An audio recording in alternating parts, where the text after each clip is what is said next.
I'm Sarah Ledger. I'm CEO of Lexonik.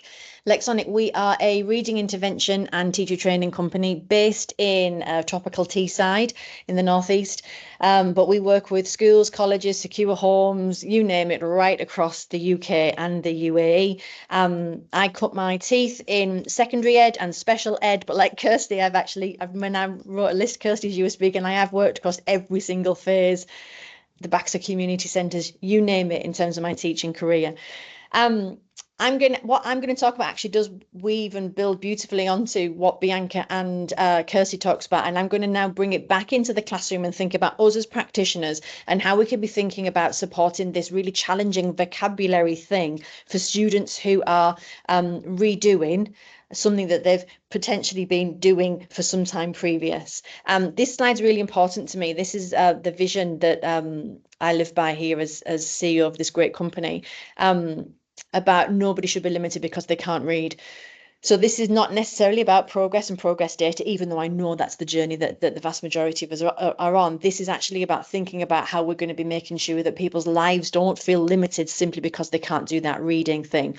Really important to mention at this point that for the post-16 space, everything that we provide in schools is currently fully funded by the DFE. So if you like the look of some of the things I'm talking about and want to find out more, please get in touch, because for the next 12 months, if you sign up, you can get it all fully funded.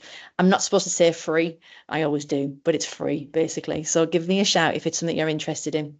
Okay, so just going to really quickly think about what it is that strip it right back. So I often, when I'm talking to people in the post-16 space, kind of think, what if we actually really thought about focusing on reading? So Bianca spoke beautifully about the teaching mechanisms in terms of deconstructing and starting to find real comprehension and inference within a text. But what about that stage before? How many of our learners at post-16 are coming to us without phonics, are coming to us without the fluency and vocabulary strong enough in order to be able to get through that resit?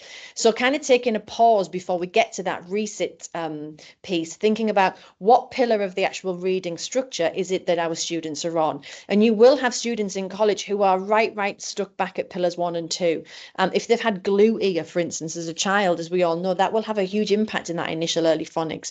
And all of this you can see on screen is you can learn it at any stage. It's just really thinking about what has actually really truly preventing them from getting that pass that Kirsty talked about there, to do with actually that grade 4 benchmark. Fluency is a really key kind of piece in that puzzle, but obviously we're going to be looking at vocabulary instruction just very, very briefly. But if you want more, please shout. It's fully funded. So one of the things that I often think about in the post-16 space is the provision and the space for intervention. So schools do the intervention piece consistently and frequently, with hence we work with, there's many that we do, but actually thinking about your own practice and your own setting, what actually you're doing in terms of intervention. And I'm starting to lay your learning here. You can see where this is going in terms of vocabulary instruction, and I always think it's really important to actually look at the actual words themselves before we start to plunge into any kind of big academic thinking. Intervention is literally the act, result, or process of coming in between. So if we think about the fact that we've got learners who have entered our system in that post-16 space, who have not had the success that Kirsty's just been talking about, we have to be thinking about what can we be doing in our curriculum and our provision that's actually coming in between to make a difference. I often see the work that some of the work that Kirsty and Bianca was talking about there, and definitely the work that I do, to do with like a fire break in a forest. There's been something that's caused some sort of chaos or some sort of problem. We need a quick, sharp intervention to stop it in its tracks and then move on to the glory things that we're talking about. So obviously, whenever you're investigating anything in terms of an intervention, we're in the academic mode here. I'm always conscious we've got Warwick University looking over the shoulder, so we've got to be thinking about evidence-based, impactful, fully resourced. Don't be spending your time resourcing something if it's there that's got a really strong impact evaluation study behind it that you can lift and drop into your own kind of curriculum practice. So there's the interventions where students are actually physically withdrawn from sessions in terms of our provision that we're creating, that should all be catered for by these. And obviously, like I said, I'm whistle stop touring through this, so please let me know if you want more details afterwards. But actually, when it comes to vocabulary instruction, that explicit, purposeful, deliberate practice, which is vocabulary instruction, what we're actually going right back to is what we're classing as good teaching and learning. I'm going to come back to those slides in a minute. I want to just show you this one.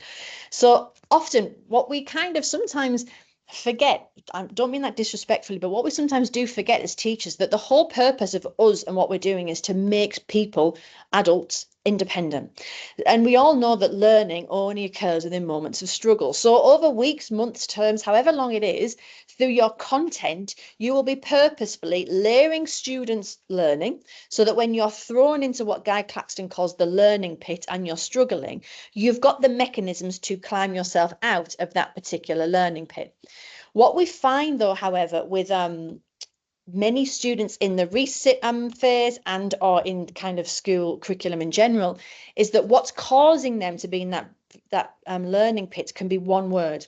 So an example from a history exam a few words back was that the exam board used the word proponent in a question.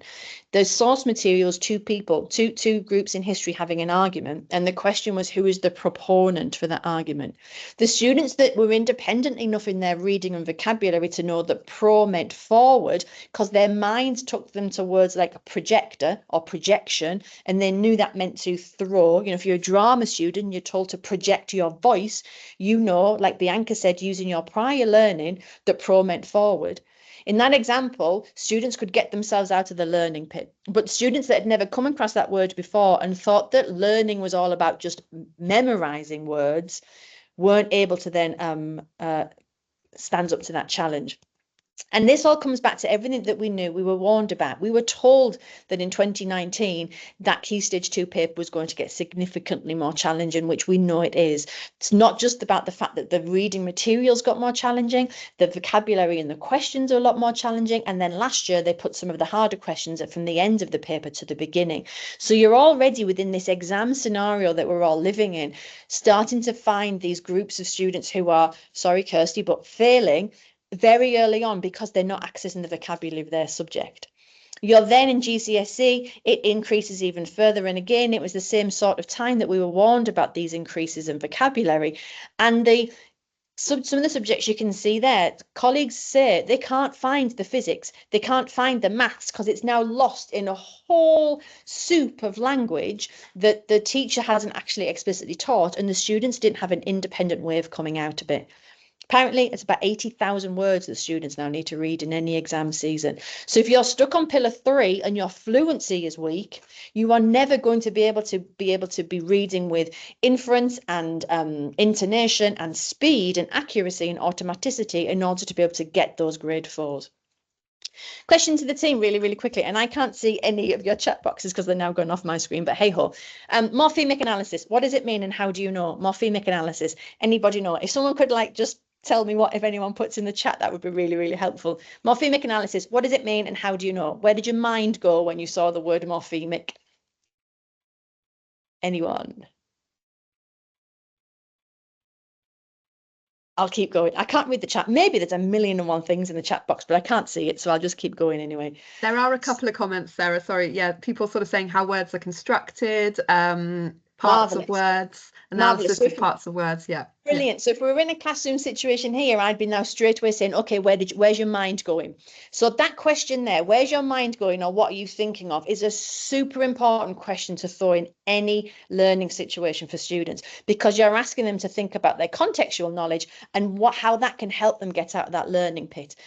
If you're old like me, you'll know that morph was a plasticine character that used to change shape. And all of our words in the English language are made up of small component parts of meaning, or morphemes, prefixes at the beginning, suffixes at the end, and stems in the middle.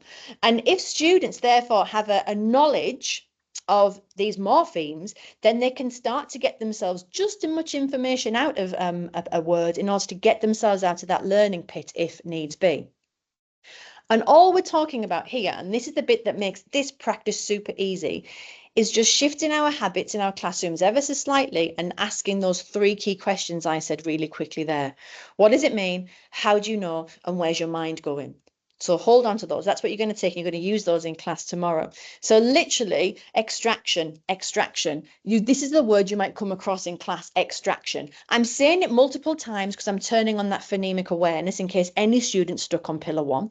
Extraction. And I'm asking them the 3 questions. What does it mean? How do you know? And where's your mind going? Extraction.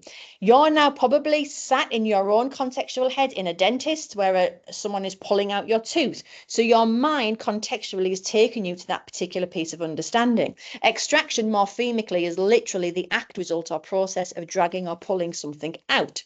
So by knowing those morphemes, you then can immediately challenge and repeat and link it to more academic vocabulary. So contraction, what does it mean and how do we know? Where's your mind going? The women in the room are no doubt probably now in their giving birth because if they're thinking that they're in pain as you're looking at this slide. The only piece of new information we've got here is the prefix con. So then we could start to ask students, what other words can you think of with that word con? So they're then going to start thinking of, well, condensation, congregation, like we are today. We are the process of flocking together. That's what congregation means. So contraction is literally the act, result, or process of dragging or pulling together. So what's a contractor? He's a person who pulls all of your work together if you're getting building done at home. So basically, if we start to think about morphemic analysis as a whole college approach to vocabulary using 3 key questions, then if you just take the STEM track, for instance, you start to be able to find all this vocabulary that students can then start to independently interpret and decode, which allows them then to get themselves out of that learning pit. So they're not learning all this language for the exam. They can actually independently start to explore it and then start to use it into different contexts. Ultimately, it's because nobody should be limited because they can't read. So all we're thinking about in terms of this vocabulary piece is how do we make small shifts in our classroom habits? What does it mean? How do you know? And where's your mind going? And the fully funded option, one of the arms of it at the moment is that there's a platform that does all that heavy lifting for you in terms of your morphemic knowledge. So if this is something you would like to explore, please let me know. But it's just that shared language, that shared practice, and making it very deliberate and oral and very rich. And I've flown through that, and I do apologise, but hey ho, we could have questions now, I'm assuming.